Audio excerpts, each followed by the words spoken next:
everyone, my name is Dillon Gonzalez. I'm the editorial director of GeekVibesNation.com and also a co-host of the Home Dance Film Festival podcast. And welcome to a brand new episode of No Streaming Required, your weekly deep dive into all the latest and greatest in the world of physical media.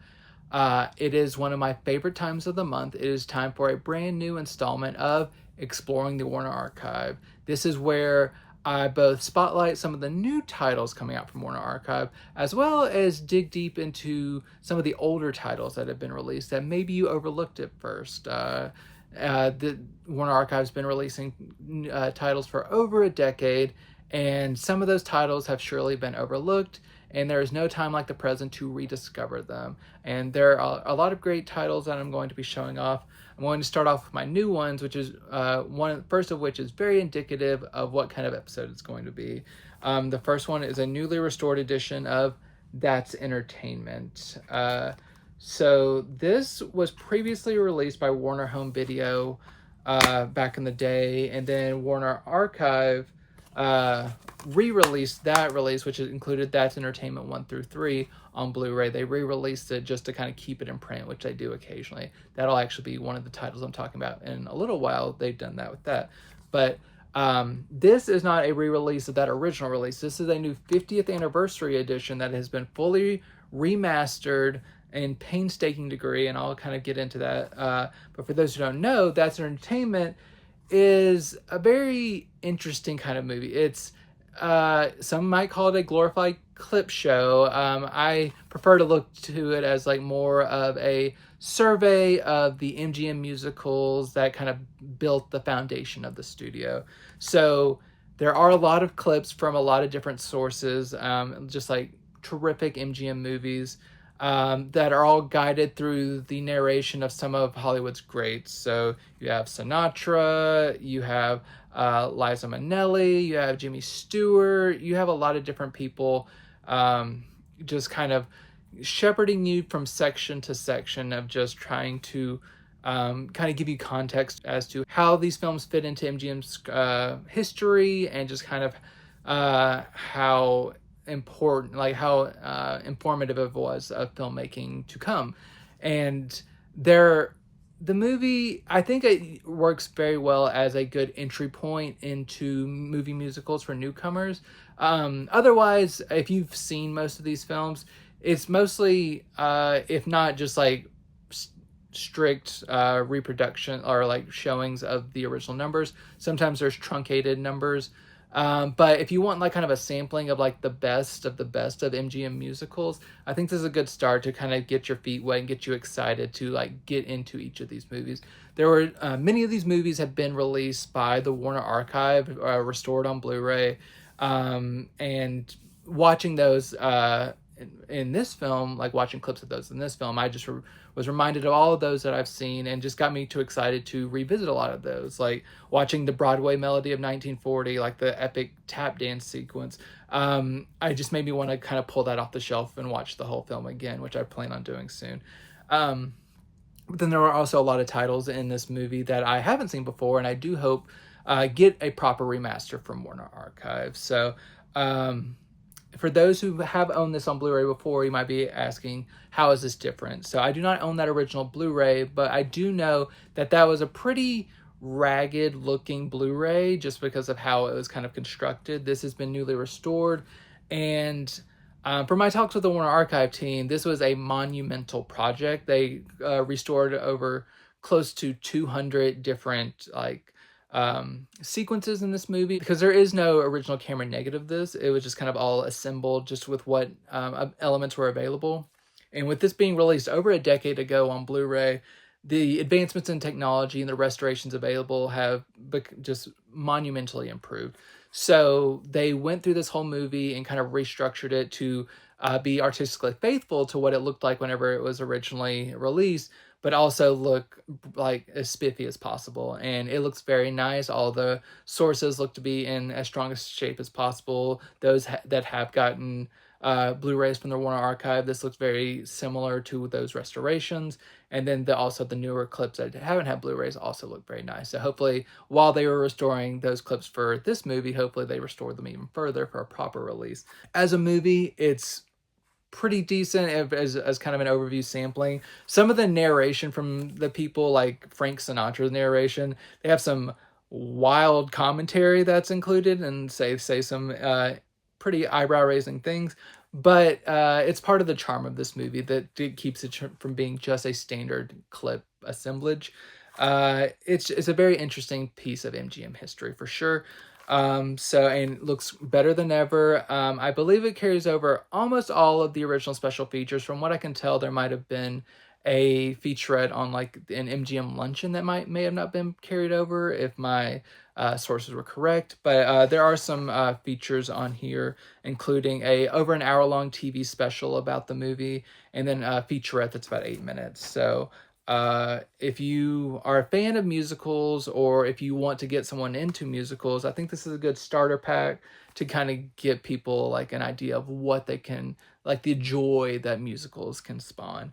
And so, as I mentioned, this is kind of an indicator of what you can expect from this episode. I'm going to be digging into a lot of musicals, especially in the back half of this episode. But before we get to that, we have another new release, and that is Sweethearts, with Jeanette MacDonald and Nelson Eddy. So this is about a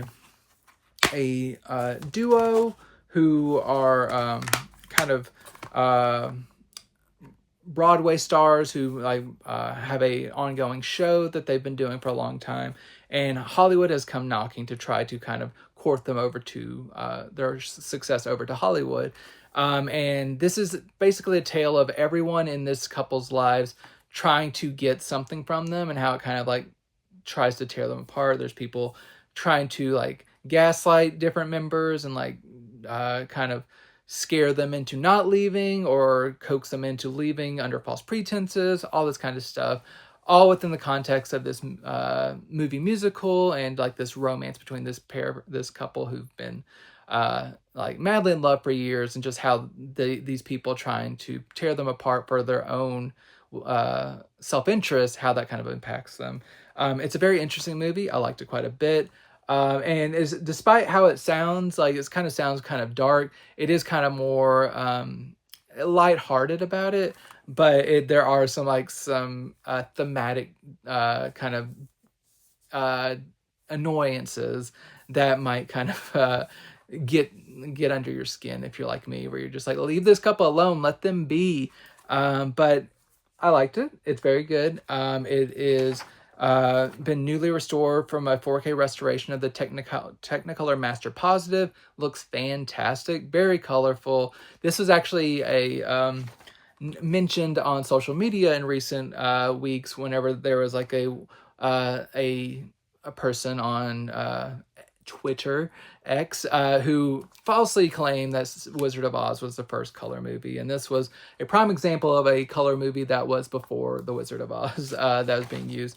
So that was good timing. And it sounds great as well. A couple of featurettes, a radio version of the show, a couple of restored cartoons, and a trailer. So good early Technicolor movie, Sweethearts. I liked it quite a bit. We have one of the Hollywood greats coming to Blu-ray. We have Joan Crawford in Humoresque. She plays a woman who kind of gets involved with a violin player. She kind of wants to kind of suck him into her web, as it's kind of described on the synopsis, and how her usual kind of modus operandi doesn't really go off without a hitch, because this violin player who she is having an affair with isn't completely up into the idea of giving up everything to be with her, and how that kind of their kind of toxic relationship develops, and how they kind of have an impact on one another. It's a really great performance from Joan Crawford. I believe she was nominated for an Oscar for this role. It's very engaging. It's very impactful by the end. And it's just a really solid movie. And Joan Crawford, she's fantastic, as she pretty much always is. She's really great. This has been restored from a 4K restoration of the original camera negative. Like most Warner Archive restorations, it's fantastic. It looks great. Sounds great as well. It has a featurette and some restored cartoons included. So, Joan Crawford fans, you have been treated well with this Humoresque release. We have a release that I know a lot of people will roll their eyes at, but I was cheering whenever this was released because I'm a sucker for rom-coms. This is a newer movie. This is Must Love Dogs with Diane Lane and John Cusack. So, did my abiding love for Diane Lane have an impact on my feelings for this? Yes, I love Diane Lane. She is amazing. And I also like John Cusack when he's not being a crazy pants in real life. But as an actor, he's had some amazing movies. This is actually one I saw back in theaters back in the day, and I own this on DVD. And it's just one of those titles that never got upgraded to Blu-ray, and I was wondering if it ever would be. And finally, I can retire it for this Blu-ray. It's a sweet movie. It's Diane Lane playing a woman who is recently divorced. Her family kind of forces her to get back on the dating scene by setting up a dating profile for her. And eventually she meets John Cusack's character. There's some hesitation on the part of like Diane Lane to kind of jump into something with this kind of peculiar man, and she kind of gets into some other romantic entanglements along the way, but it is a lot about just their dynamic, and it's a rom-com. There are some outlandish situations. You do have some other great performers in here, including Christopher Plummer and Stockard Channing. It's just one of those movies that just makes me feel good. I know it's like high art, but it's just something that I do quite enjoy. I just like feeling nice sometimes. So Must Love Dogs, it's just always has a special place in my heart. So I am glad, while it might not be as critically acclaimed as a lot of the movies that I'm talking about, Must Love Dogs is one that I do quite enjoy. The HD transfer looks good. 5.1 sound. You have some deleted scenes, a gag reel, and a trailer. So it carries over all the legacy special features. So if you're a fan of this, like I am, it is finally on Blu-ray. As much as I love the classics, I am a sucker for whenever Warner Archive goes towards plugging in some of the newer titles that never got a Blu-ray release. One fantastic release I was very excited about is their newest release of the Looney Tunes Collector's Choice series. This is actually a gift set of the first 4 volumes. The 3 volumes have been previously released. And then there's a brand new 4th volume. I have covered all of the volumes up until this point, except for this new 4th volume.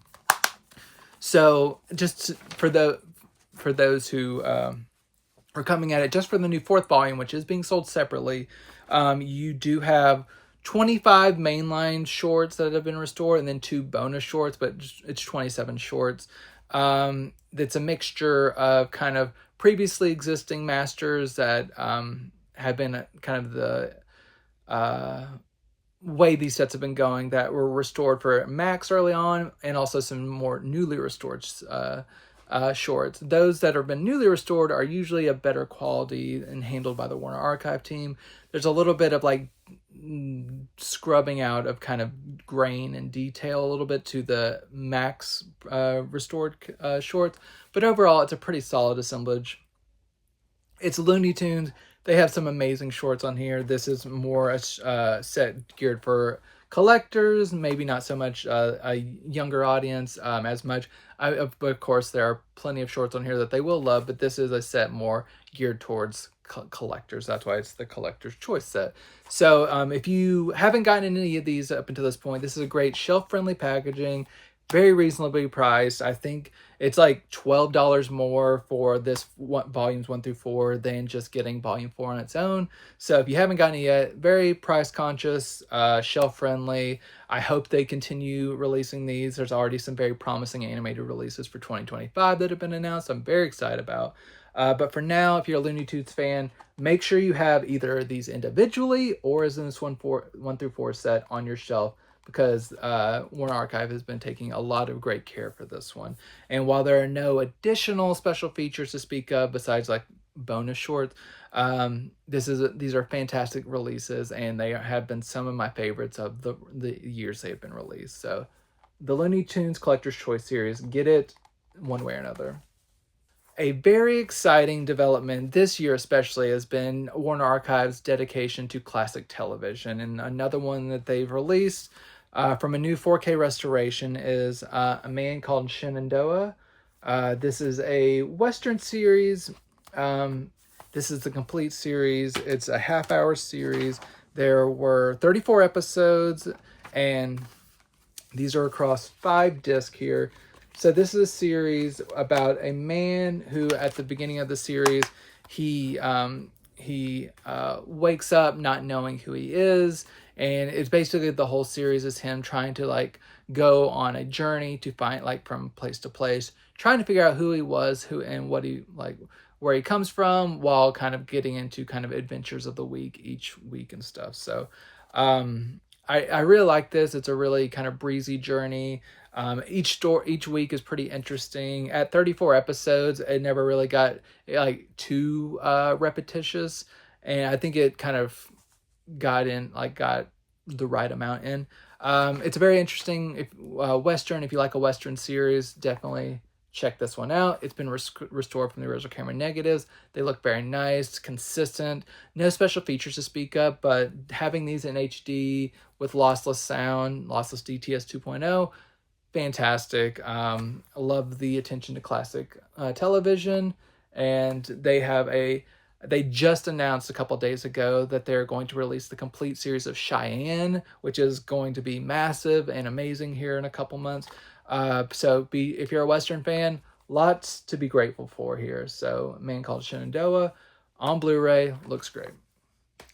So that's the end of my newer releases, and now I'm going to go back a little bit into the older releases, and most of these are musicals or have musical elements. And my first couple I especially want to highlight for this time of year because they are all Christmas related in some way. I'm going to do the first two as a pair.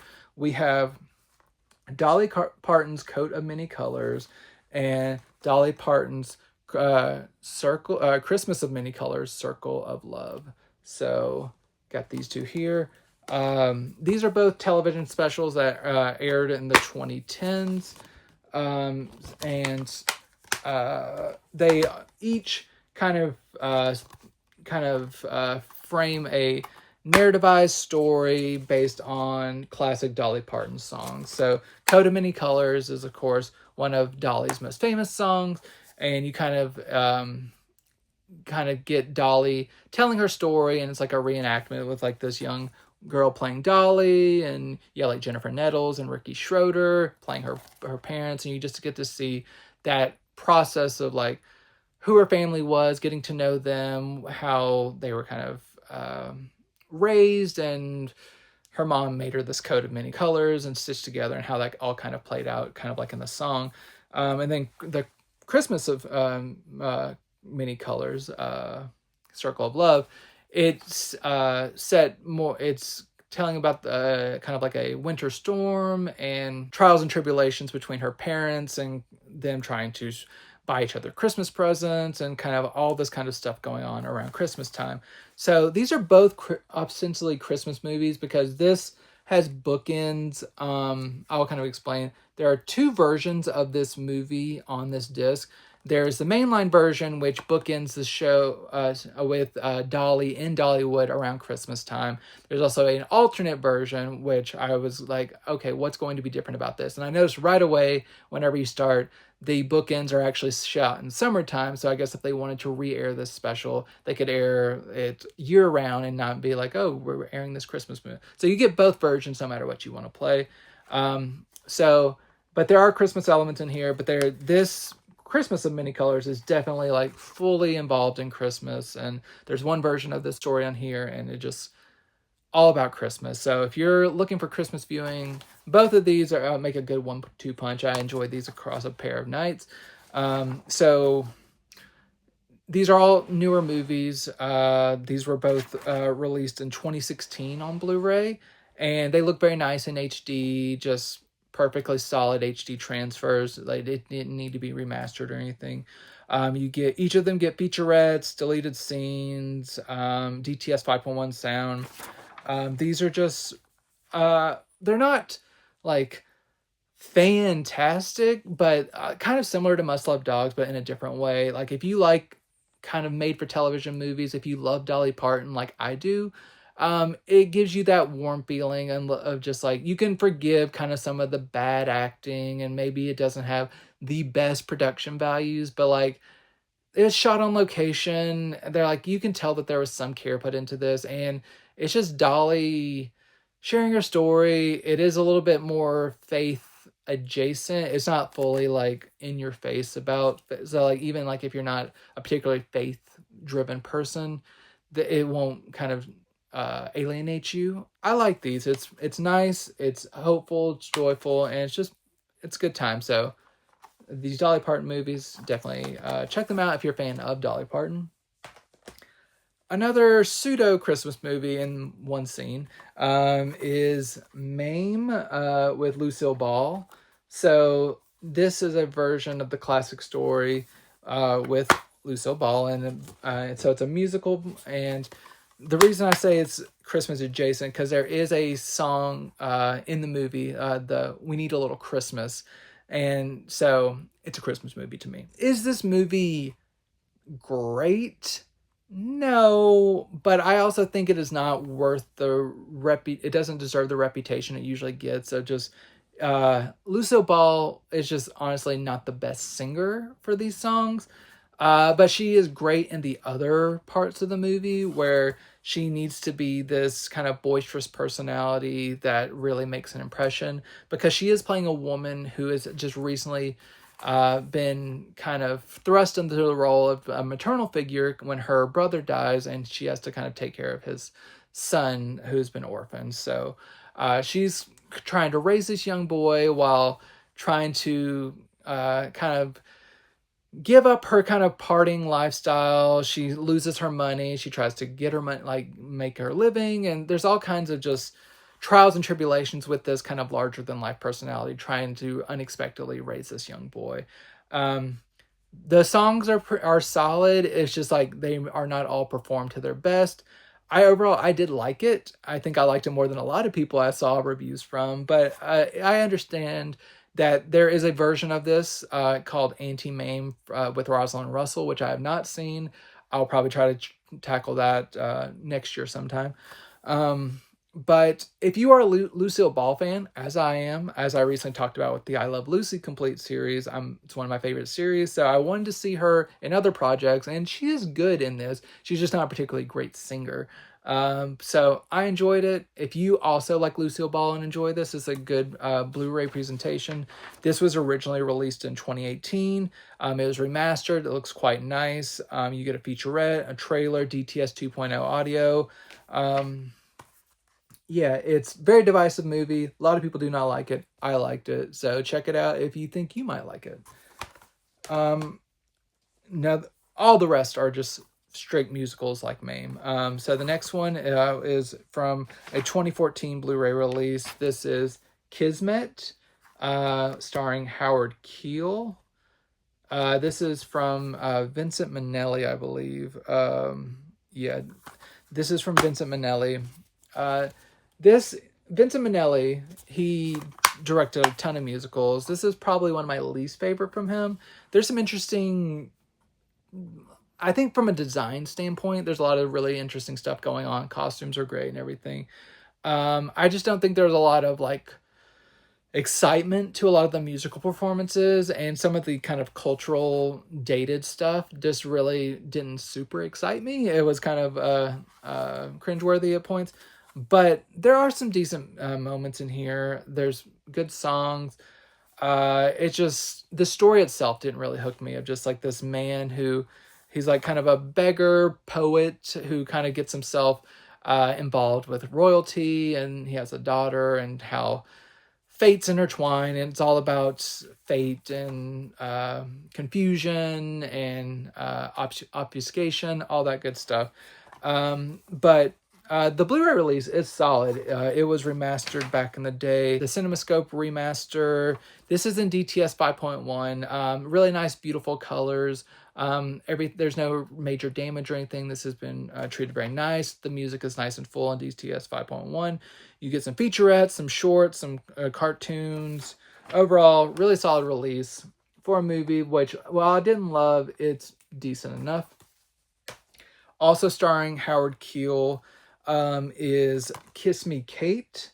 This is one similar to what I was talking about with the original That's Entertainment re-release, is a re-release from a Warner Brothers Blu-ray disc. So this did not originate from Warner Archive. This was a Warner Brothers release that was released in 2015. This was released on Blu-ray in 2015. It went out of print, and Warner Archive has saved it and put it back into print. This is presented in both 3D and 2D. I do not have a 3D TV player or 3D TV, so I was not able to check that out in 3D. In 2D, it looks perfectly solid. It is a musical about putting on a stage play of Taming of the Shrew. So it's like kind of like a backstage musical drama and a musical comedy, actually. And it's a pretty entertaining show as it is. There's some good numbers. There's some good kind of banter between Howard Keel and Catherine Grayson, who plays its ex, and how they kind of bicker, but then they also are kind of almost getting back together at points, and how they kind of that kind of works its way into the show. And there's some kind of eyebrow raising things in this one too that haven't aged the best, but overall it's a pretty frothy, happy musical, and it worked pretty well. The 3D restoration, I was not able to judge, like I said, but the 2D looked well enough. This is DTS 5.1 sound. You get some featurettes, some cartoons, and a trailer. So if you're a 3D fan, I think it's worth it for that, just to check it out, because it is included. But even 2D only people, if you like musicals, this is a pretty decent one. The next one I quite enjoyed. This one was from 2016. This is the Unsinkable Molly Brown. This has another one of my favorites, Debbie Reynolds. She plays Molly Brown, who most people might know best from this woman being played by Kathy Bates in Titanic. Yes, she is the Unsinkable Molly Brown, who survived the Titanic, and she's a real woman, and this is a musical about her life. And while you think a woman who survived the Titanic, that might be a major portion of this movie, it's really not. That's not until kind of more so the end. This is really about this woman kind of rising from nothing. It's just kind of being found floating in a basket, and just like how her life goes from just like being kind of a rowdy tomboy to just like she ends up being a socialite through crazy developments and stuff. I will not even spoil everything that happens in this woman's life, but it is a musical. There's a lot of really good songs in here. This is probably one of the musicals that I enjoy the songs the most. Fantastic Debbie Reynolds performance. I believe she was nominated for an Oscar for this role. She's very funny. She does one particularly stupid thing with money that I kind of was pulling my hair out, but it worked out, so I didn't ruin the movie for me, but I was just like, what are you doing? That's all. But yeah, fun musical. Debbie Reynolds is great. A lot of class division stuff going on, like people, new money, not melding with established rich people, all that good stuff. So I liked this. One of the better musicals that I watched this in the last couple weeks. This was given a 2K scan of the Inner Positive back in 2016. This looks very nice. No major damage. Everything looks clean, even, all that good stuff. DTS 5.1 sound. It has a featurette and a trailer. So good release. If you're a Debbie Reynolds fan, check it out. Just a couple more. The next one, we have a musical biopic here, Deep in My Heart. So this is about Sigmund Romberg, and similar to kind of some titles that were released earlier this year, like Words and Music and Three Little Words. This is about a songwriter, and kind of it just kind of gives an excuse for a bunch of talented people to come on and perform numbers to some of these iconic songs from some of his shows. You have people here like Walter Pidgeon, Rosemary Clooney, Gene Kelly, Jane Powell, Ann Miller, Howard Keel again. So many people here that you just A lot of great musical numbers. The narrative itself isn't the most captivating. A lot of these like composer biopics and stuff are not like narratively satisfying, but in terms of just pure opulence and just like grandeur, they're pretty solid. I enjoyed it well enough. You get 22 hit songs from 11 Broadway plays, so I enjoyed it. This also came from a 2K scan of The Inner Positive back in 2015. Looks really good, cleaned up, no major damage. DTS 5.0 sound. You do get some shorts, cartoons, and some deleted scenes. So if you enjoy these like musical biopics, Deep in My Heart, solid enough. I would go more for like words and music first if you're only choosing one, but this one's good enough. And finally, my final musical we have featuring Doris Day and Jimmy Cagney, Love Me or Leave Me. So this is once again a take on a real life woman, from what I could tell, that she was a singer back in like the 20s, and she was she wanted to get like a big break and stuff, and she ended up getting that through meeting this kind of gangster figure who kind of used his influence to get her a shot at stardom, and she ended up achieving that stardom, but in the process leaving this man kind of behind, and him not really being able to adapt his new surroundings. And like Hollywood, he became very possessive and all that kind of, it's kind of like a Star is Born-esque tale where the man who helps break the woman's career is kind of overshadowed, and just how that kind of unravels at a point.